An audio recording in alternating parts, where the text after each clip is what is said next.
नमस्कार, हमारे special segment news talk में आज एक बार फिर आपका बहुत बहुत स्वागत है।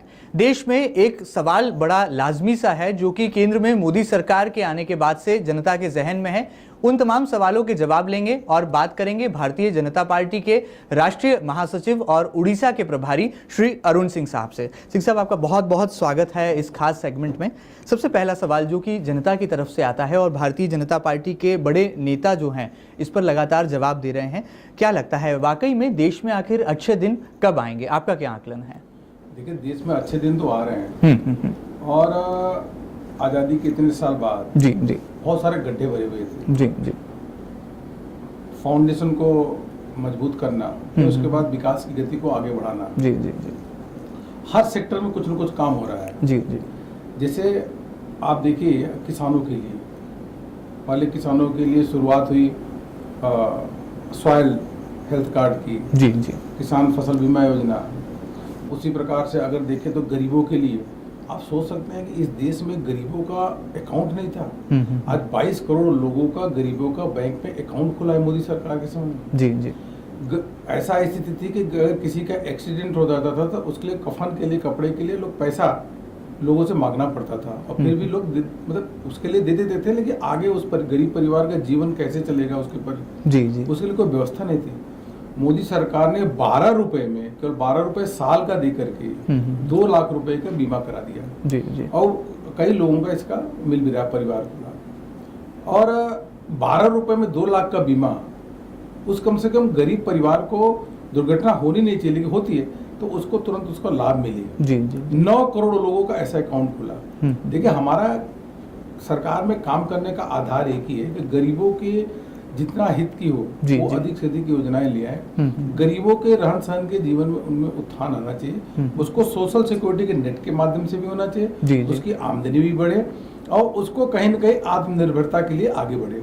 तो उस सेक्टर में ही किया, किसानों के लिए किया। अब युवाओं के लिए अभी तक तो आईटी सेक्टर के युवा बहुत आगे में उनका नाम था। 1991 के बाद देखेंगे टोटल रिवॉल्यूशन, एक क्रांति आई थी आईटी को लेकर। जी अब आप उसके बाद तो कुछ हुआ नहीं। अब आप सोचिए, देश भर में करोड़ों ऐसे लोग हैं जो प्लम्बर है, कारपेंटर है, गार्डनर है, इलेक्ट्रीशियन है, ढेर सारे लोग हैं। मोदी सरकार ने कहा कि स्किल इंडिया के माध्यम से 5 करोड़ लोगों को उनको ट्रेन किया जाएगा। ट्रेनिंग क्या चाहिए? जी ट्रेनिंग में एक तो अपना बेसिक जो उनको प्रोफेशन है वो जानते हैं, टेक्नीशियंस हैं। उसके साथ साथ क्या हुआ, मैं प्लम्बर है, गार्डनर है, कारपेंटर, उनको थोड़ा सा आप उनको स्पीकिंग बता दीजिए, कैसे उनको बोलना है, बातचीत करना है। थोड़ा लैंग्वेज की जानकारी दे दीजिए। थोड़ा प्रोफेशनल टच लिया दीजिए, वर्किंग कल्चर समझा दीजिए। तो वह पूरे विश्व भर में भारत के जो प्रोफेशनल्स हैं वो छा जाएंगे। ये 5 करोड़ का लक्ष्य है कि 5 करोड़ लोगों को 3 साल के अंदर उनको ट्रेंड कर देना है। स्किल इंडिया के माध्यम से उनको एक नौकरी मिलेगी और विदेश में छाएंगे। बिल्कुल। थर्ड आता है बहुत कि देखिए, इस देश के आज़ादी के इतने साल बाद ये दुर्भाग्य है कि गाँव में लोग जो सब्जी वाला, ठेला वाला, पान वाला है और ये जो किराने वाला है, यह रिक्शे वाला है, यह काम करता था। अगर उसको उधार चाहिए तो लोग 4%, 5%, 6% महीने पे ब्याज पे देते थे। वह प्रिंसिपल तो कभी वापस ही नहीं कर पाता था, मूलधन वापस नहीं कर पाता था क्योंकि ब्याज इतना अधिक होता था। मोदी जी ने क्या किया, यह मुद्रा बैंक के माध्यम से 10,000, 20,000, 25,000, 50,000 का लोन जो मिल रहा है, उसके माध्यम से लोगों को 8-9% सालाना, मतलब एक महीने का 1% से कम। उन्होंने कहा तुम लो, अपना छोटा धंधा शुरू करो, सब्जी की, ठेले की। ये जो ऐसे परंपरागत जो काम करते थे उनको मुद्रा बैंक की योजना के तहत बिना गारंटी के उनको लोन मिल रहा है। आपको मालूम होना चाहिए, एक साल के अंदर 2 करोड़ लोगों को इसका लाभ मिला। अब 2 करोड़ लोगों को मुद्रा बैंक के तहत लाभ मिला। 19-22 करोड़ लोगों का अकाउंट खुला। 9 करोड़ों को सामाजिक सुरक्षा के अंदर नेट में आया। तो इतने लोगों को जमीन पे तो लाभ मिल ही रहा है ना। लेकिन नहीं अच्छे है, हमको समझ में नहीं आता। लेकिन अरुण जी, सवाल ये उठता है कि बार बार बुद्धिजीवी वर्ग ने भी ऐसा आकलन के तौर पर कई बार कहा है और देश के बड़े तबके का भी ऐसा मानना है कि मोदी सरकार मार्केटिंग पर ज्यादा भरोसा रखती है। चाहे बात मेक इन इंडिया की कर लें, डिजिटल इंडिया की कर लें, क्लीन इंडिया की कर लें। हिंदुस्तान के किसी भी राज्य में आप चले जाइए, आज कहीं पर भी क्लीन इंडिया नजर नजर नहीं आता या उस अभियान की सच्चाई जो है वो बयां हो जाती है। आप मध्य प्रदेश के दौरे पर हैं, ऐसे में आपने मध्य प्रदेश को कितना क्लीन पाया है, क्या आपका अनुभव है? देखिए, मोदी जी का मुझको जी जी ये मैं मानता हूँ कि जो स्वच्छ इंडिया है, यह अभियान है, यह उनका सरकारी एजेंडा नहीं, बल्कि एक तरीके से भावनात्मक एजेंडा। जी जी जी। उन्होंने कहा है कि स्वच्छता ईश्वर के भक्ति के सबसे समीप है। और वास्तव में मोदी जी इस स्वच्छता के से लेकर बहुत चिंतित भी रहते हैं। लेकिन देखिए, स्वच्छता ये अभियान एक केवल सरकार नहीं कर सकती, एक पब्लिक मूवमेंट होना चाहिए। समाज के हर वर्ग को इस मूवमेंट को लेकर आगे बढ़ना चाहिए। इसमें प्रगति भी हुई है, अच्छा रिजल्ट भी आ रहा है, लेकिन थोड़ा समय लगेगा। जब समाज के सभी लोग जागरूक हो जाएंगे तो यह स्वच्छता अभियान आगे ठीक से बढ़ेगा।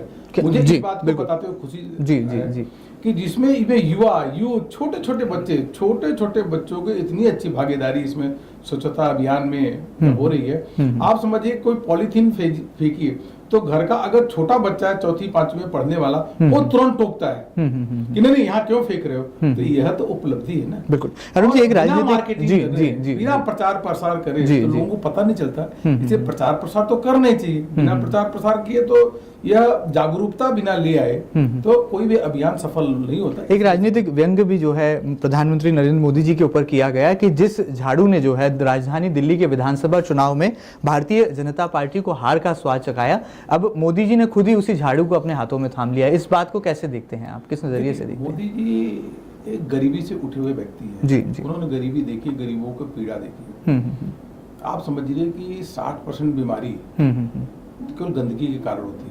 उन्होंने कहा कि टॉयलेट होने चाहिए और सभी स्कूल कॉलेज में होने चाहिए। 1 करोड़ से ऊपर टॉयलेट बन गए। उन्होंने कहा शौच खुले में नहीं जाना चाहिए, ऐसा हमारा अभियान है। अब बताइए, जो गरीबी देखा है, जी जी, जो गरीबों की पीड़ा जानता है, जो गांव देखा है, वही ये चीज कर सकता है। 1 करोड़ से ऊपर टॉयलेट बन चुके हैं। बच्चों को जागरूकता लेके चल रहे हैं कि गांव में बिना हाथ धोए आप खाना न खाओ। यह मूवमेंट है।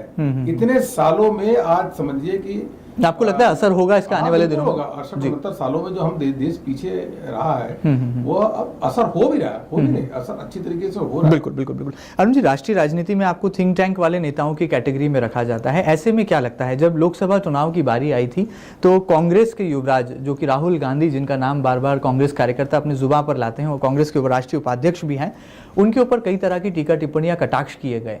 नौबत यहाँ तक आ गई कि राजनीति में नैतिकता के हवाले भी दिए जाने लगे। अब आपको क्या लगता है, अब जब आप सरकार में हैं, राहुल गांधी को आपने हार का स्वाद चखा दिया है और कांग्रेस एक मंथन के दौर से गुजर रही है, किस तरह से देखते हैं आने वाली चुनौतियों को?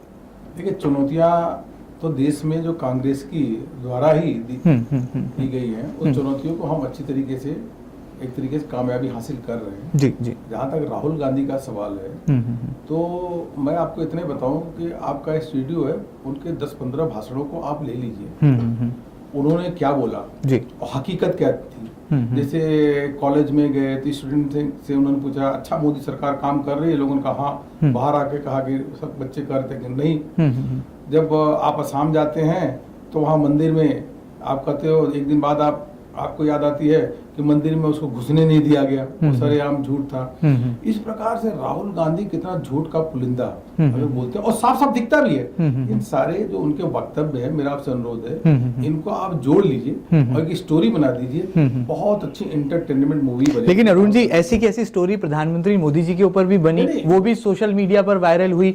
चुनाव से पहले कहा गया था, अमित शाह जी का बयान था, खुद प्रधानमंत्री पद के उम्मीदवार नरेंद्र मोदी जी का बयान था कि हम चुनाव जीत गए, सरकार में आ गए तो जनता की में 15 लाख रुपए आ जाएंगे, काला धन विदेशों से जो है भारत वापस आ जाएगा। लेकिन ऐसा कुछ हुआ नहीं, और फिर बाद में कहा गया अमित शाह जी की तरफ से कि वो चुनावी जुमला था। नहीं, चुनावी जुमला की बात नहीं थी। जी।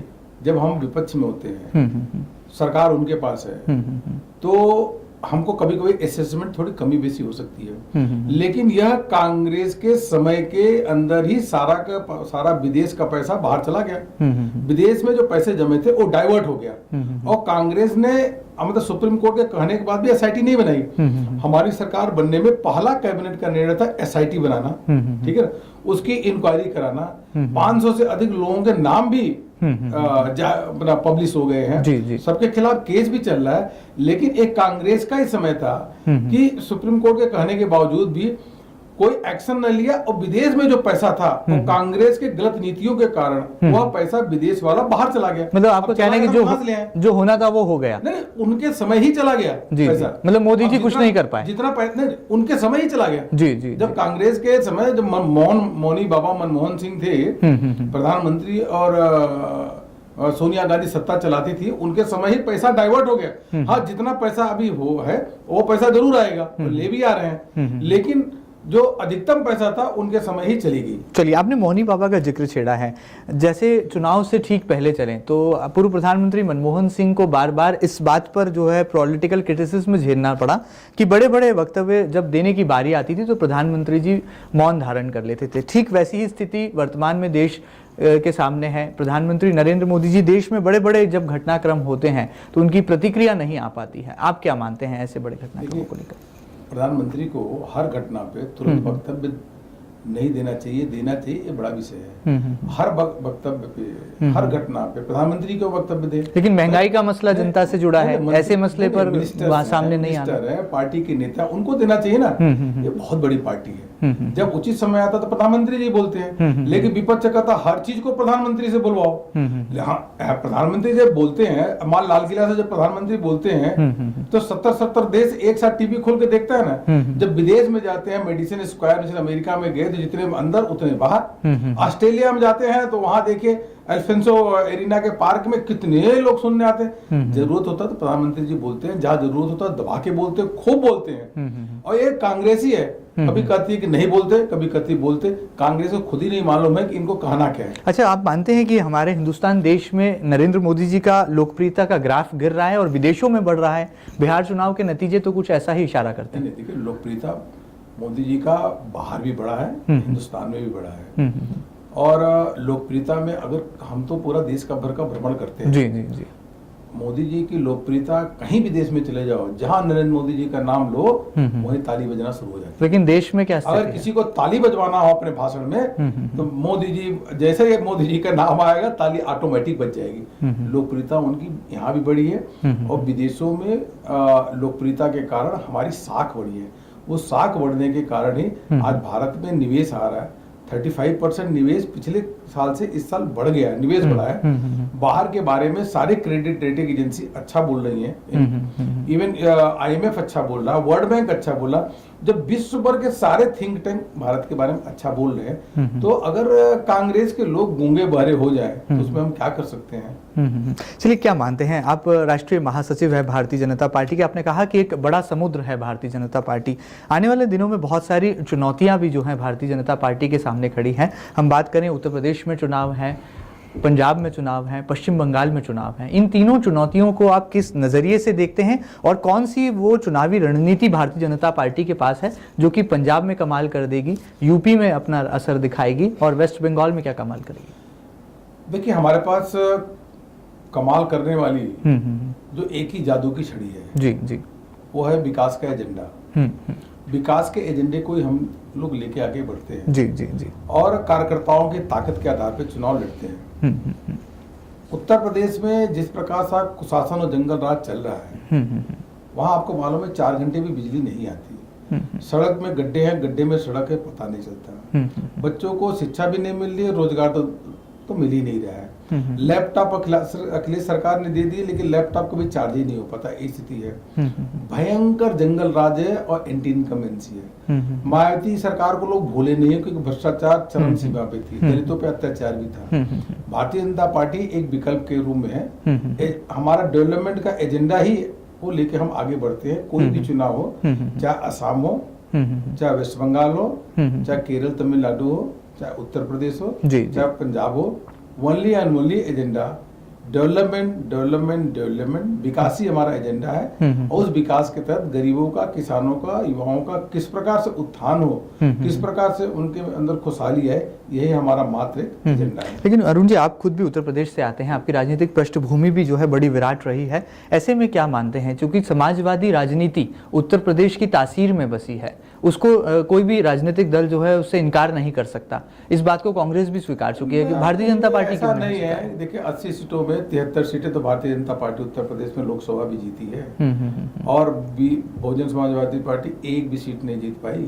तो देखिए जब हम 73 सीट जीत रहे हैं तो ऐसा नहीं है। बिहार में लेकिन असर नहीं दिखा इस जीत का। बिहार में अर्थमेटिक इक्वेशंस जो थे, वोटों का अर्थमेटिक इक्वेशन वो महागठबंधन के फेवर में था। हमारे वोट बढ़े हैं, हमारे पहले कैंडिडेट 40,000 मिलते थे, जीत जाते थे, इस बार 60,000 लेने के बाद भी हारे हैं। तो आपको लगता है यूपी में ये अरिथमेटिक इक्वेशन चलेंगी काम?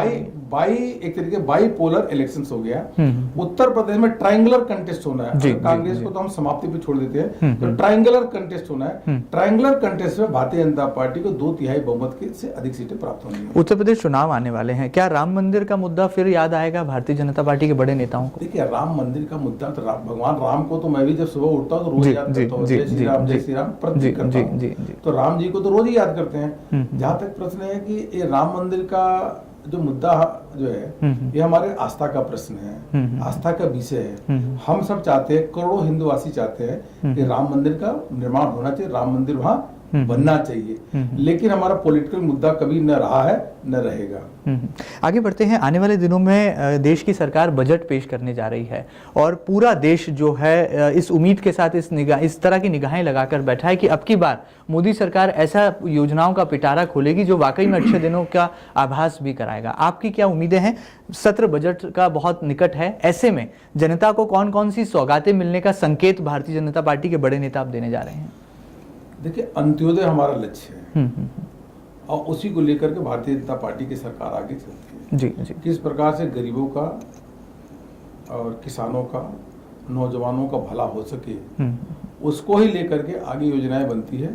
मुझको पूरा विश्वास है कि इस बजट में भी इन तीनों वर्गों का ध्यान रख करके बजट बनाएंगे और आप जब बजट आएगा तो आप देखेंगे कि गरीबों के कल्याण के लिए योजनाएं आएंगी, किसानों के कल्याण के लिए योजनाएं आएंगी और नौजवानों को अधिक से अधिक रोजगार मिले, आत्मनिर्भर बने, स्वावलंबी बने, यह बजट में आपको देखने को मिलेगा। बिल्कुल। अरुण जी, आपको राष्ट्रीय अध्यक्ष अमित शाह जी का बहुत ही करीबी नेता माना जाता है और यही वजह है कि आपको उड़ीसा जैसे बड़े राज्य की जिम्मेदारी भी सौंपी है भारतीय जनता पार्टी ने। क्या मानते हैं राष्ट्रीय अध्यक्ष की कार्यशैली को लेकर, क्या कहेंगे? दोबारा उन्हें मौका मिला है, संघ का ग्रीन सिग्नल भी साथ में मिला है, ऐसे में इस चुनौती को कैसे देखेंगे और आने वाले 3 राज्यों में जो बड़े विधानसभा के चुनाव हैं इसमें क्या अमित शाह कमाल करके दिखाने वाले हैं? देखिए क्या है कि जो भी महामंत्री होता है करीबी तो होता ही है। जी जी जी। और हमारे पास तो हेडक्वार्टर इंचार्ज भी है जी, और जी, जिसका कार्यालय का भी काम है। जी जी जी जी। जहाँ तक मैंने अमित भाई शाह को देखा है, उनसे काम करने का उनके साथ जो मौका मिला है, इतने मेहनती, इतने हार्ड वर्किंग, और मैं कल्पना नहीं कर सकता 20-20 घंटे काम करना, लगातार काम करते रहना, सोचना, उसके अलावा जिस प्रकार से ट्रैवलिंग करते हैं, मेहनती हैं, उसके साथ साथ उनका जो विजन है, उनकी जो सोच है, जी जी। किसी भी विषय में बात कर लीजिए, अगर आज आप पूछेंगे 3 महीने बाद पूछिए, 6 महीने बाद पूछिए, सेम कंसेप्ट बिल्कुल क्लियर है। आइडियोलॉजी के बारे में उनसे क्लैरिटी तो कहीं बहुत कम ही लोगों को मिलेगी। आइडियोलॉजिकली उनका बिल्कुल क्लियर है, कंसेप्ट क्लियर है और हार्ड वर्किंग है, मेहनती हैं, एक टीम वर्क लेकर के हम सबको आगे ट्रेन कर रहे हैं। ये हमारा सौभाग्य है कि उनके साथ काम करने का मौका मिला है और जो भी महामंत्री अध्यक्ष के साथ काम करता है और महामंत्री को तो अध्यक्ष का भरोसे का होना ही चाहिए। बिल्कुल बिल्कुल। कि जो अध्यक्ष है उसको काम आप करके दीजिए टास्क मास्टर के रूप में। आने वाली चुनौतियों के बारे में आपने नहीं बताया, पंजाब भी है, पश्चिम बंगाल भी है। आप देखिए ये तो देश, भारत देश है, इसमें हम लगातार कुछ न कुछ चुनाव चलते रहते हैं। चुनाव जीतना हारना यह बहुत बड़ा प्रश्न नहीं होता कि आप जीत रहे हो हार रहे हो। इससे बड़ा प्रश्न एक क्या होता है कि आप कार्यकर्ताओं को संगठित करें और संगठित करके आप चुनाव लड़े, जनता के बीच में जाए, भारतीय जनता पार्टी की विचारधारा को अधिक प्रबल तरीके से जनता के बीच में रखें। कभी कभी चुनाव हारते हो जीतते हो, हारने और जीतने से व्यक्ति के काम करने का आधार नहीं तय होना चाहिए। व्यक्ति के क्षमता का आधार कभी भी हार जीत से नहीं तय होना चाहिए। व्यक्ति कैसा काम कर रहा है, जी जी जी, व्यक्ति किस रूप में लोगों को साथ पे लेके चल रहा है और व्यक्ति कितना डेडिकेटेड है अपने आइडियोलॉजी के प्रति, कार्यकर्ताओं के प्रति, काम के प्रति, यह एक हमारे कार्यकर्ताओं के असेसमेंट करने का आधार होता है। स्मार्ट सिटी प्रोजेक्ट के बारे में क्या कहेंगे? भारतीय जनता पार्टी ने बार बार कहा है सबका साथ सबका विकास, और ये पहला ऐसा बड़ा महत्वाकांक्षी प्रोजेक्ट है जिसमें देश भर में स्मार्ट सिटी का सब्जबाग सजाया जा रहा है। ये क्या लगता है वाकई में जमीनी धरातल पर मूर्त रूप आकार ले पाएगा? देखिए, स्मार्ट सिटी को 30-40 साल पहले ही आना चाहिए था। जिस प्रकार से भारत की आबादी है, विश्व के नंबर 2 पे हमारी आबादी है, ये पहले आना चाहिए था। लेकिन जो स्मार्ट सिटी का कंसेप्ट है बहुत कॉम्प्रिहेंसिव और बहुत अच्छा कंसेप्ट है। जी जी। इसकी इम्प्लीमेंटेशन शुरू हो गई है और मुझको पूरा विश्वास है कि आने वाले समय में यह सपना साकार होगा, स्मार्ट सिटीज बनेंगे और जो उसके अंदर एक तरीके से कंसेप्ट दिया गया वो सब कुछ के सब पूरा होगा, अवश्य पूरा होगा। मोदी सरकार जो कह रही है वो करेगी। बिल्कुल। अरुण जी, आपको आईटी का भी एक बड़ा जानकार माना जाता है और यही वजह है कि आपने भारतीय जनता पार्टी की ई लाइब्रेरी भी तैयार करवाई है, जिसका खुद उद्घाटन राष्ट्रीय अध्यक्ष जी ने किया था। ये ई लाइब्रेरी के कॉन्सेप्ट से मुझे याद आता है कि डिजिटल इंडिया का नारा भी देश की मोदी सरकार बार बार बुलंद करती है।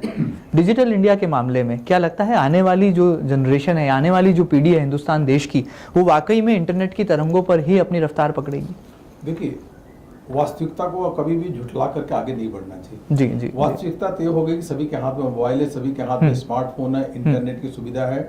आज लोग लिखते नहीं, ईमेल के माध्यम से लिखते हैं। बिल्कुल बिल्कुल। अब यह जरूरी है कि भारतीय जनता पार्टी भी उसको अडॉप्ट करे और सरकार भी उसको अडॉप्ट करे। इसलिए मोदी जी ने 1.25 लाख करोड़ रुपए डिजिटल इंडिया के लिए एलोकेट किया। उस डिजिटल इंडिया के माध्यम से आने वाले समय में भारत में क्रांति आएगी, करप्शन खत्म होगा, ट्रांसपेरेंसी आएगी, सर्विसेज फास्ट होंगे, कम्युनिकेशन बिल्कुल स्ट्रांग होगा, within no time you can reach anywhere. अब इसमें बहुत सारी चीजें मैं डिटेल में नहीं जाना चाहता। जी जी। इसमें डिजिटल लॉकर है, ई हेल्थ सर्विसेज है, नेशनल स्कॉलरशिप पोर्टल है और सभी गांवों में कनेक्टिविटी है, ब्रॉडबैंड सुविधा है, हर पब्लिक प्लेसेस पे वाईफाई है। यह जब सपना साकार हो जाएगा, अच्छा एक बार चाहते भी हैं, यह सपना साकार हो जाएगा तो उसके बाद देखेंगे भारत में जो करप्शन है वो करप्शन समाप्ति की ओर होगा, ट्रांसपेरेंसी बढ़ेगी, सर्विसेज खुद दौड़ के साथ में पास में आएगी, किसी को कहीं जाने की आवश्यकता नहीं होगी और कम्युनिकेशन फास्ट होगा। इसको प्रधानमंत्री जी ने एक चैलेंज के रूप में देशवासियों से कहा है, आह्वान किया, इसको लेना चाहिए और लिया भी है। मुझको लगता है कि बहुत जल्दी ये सपना साकार होगा, ये बहुत तेजी से काम चल रहा है। बिल्कुल। अरुण जी, समय की कमी है, आप मध्य प्रदेश के दौरे पर आए हैं, कैसा काम कर रही है मध्य प्रदेश की शिवराज सरकार? क्या आपको सूरत हाल मध्य प्रदेश का खासतौर पर देश के दिल का देखने को मिला है? देखिए, शिवराज सिंह चौहान जी को मैं बहुत पहले से जानता हूँ। जी जी। मैं इनके टीम में भी काम किया हूँ। जब राष्ट्रीय अध्यक्ष थी युवा मोर्चा, तो मैं राष्ट्रीय कोषाध्यक्ष था। जी जी जी। और शिवराज जी जिस चीज को एक कमिटमेंट के साथ सोच लेते हैं कि इसको करना है तो करके दिखाते हैं। जी जी। अब आप कौन सोच सकता है कि एग्रीकल्चर ग्रोथ 18%, 19%, 20%, ये सपना में भी लोग नहीं सोच सकता। जी जी। लेकिन शिवराज सिंह चौहान जी ने एक करके दिखाया है, एग्रीकल्चर ग्रोथ 18%, 19%, 20%, एक देखिए उदाहरण है। और इसीलिए मध्य प्रदेश सरकार को 4 बार से लगातार अवार्ड मिला, फर्स्ट प्राइज मिल रहा है। हर क्षेत्र में वो जिस प्रकार से वो काम कर रहे हैं, डेडिकेटेड काम कर रहे हैं, वो शिवराज जी की पहचान है। उनकी लोकप्रियता इसलिए मध्य प्रदेश में लगातार बढ़ती जा रही है। वह मध्य प्रदेश को, आम जनता को उनके कार्य का बहुत लाभ मिल रहा है। बिल्कुल बिल्कुल। चलिए, जाते जाते आप जनता को क्या वादा देकर जाना चाहेंगे कि क्या वाकई में आने वाले दिनों में और खासतौर पर बजट के ऐलान के साथ ही अच्छे दिन का आभास देश की जनता करने वाली है? देखिए, मैं इतना ही कहूंगा कि अच्छे दिन तो आ गए हैं और शुरुआत होगी और बहुत सारी चीजें देखने को मिल रही है। मैं इतना ही कहूंगा कि विपक्ष के लोग जो एक तरीके से कहीं न कहीं इशू बनाते हैं, एक एटमॉस्फेयर, निगेटिव एटमॉस्फेयर क्रिएट करते हैं, जिसमें राहुल गांधी नंबर 1 पे है, डिस्ट्रक्टिव निगेटिव माइंडसेट के राहुल गांधी है।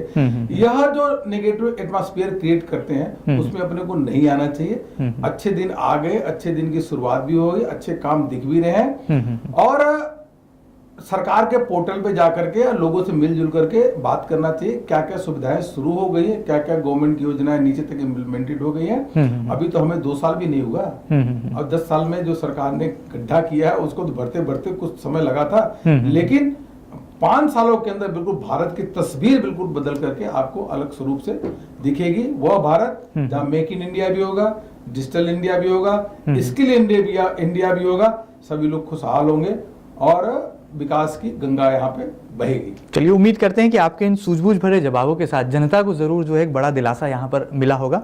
तो ये थे भारतीय जनता पार्टी के राष्ट्रीय महासचिव श्री अरुण सिंह, जो कि बता रहे थे कि किस तरह से केंद्र की मोदी सरकार सभी आयामों को छूने के साथ ही साथ जो है आने वाले दिनों में जनता को कई सारी बड़ी सौगातें देने जा रही है। बहरहाल उम्मीद करते हैं कि तमाम सीधे सवालों का यहाँ पर बड़े ही बेबाकी के साथ आपने जवाब दिया। बहुत बहुत शुक्रिया हमें समय देने के लिए, हमसे जवाब देने के लिए।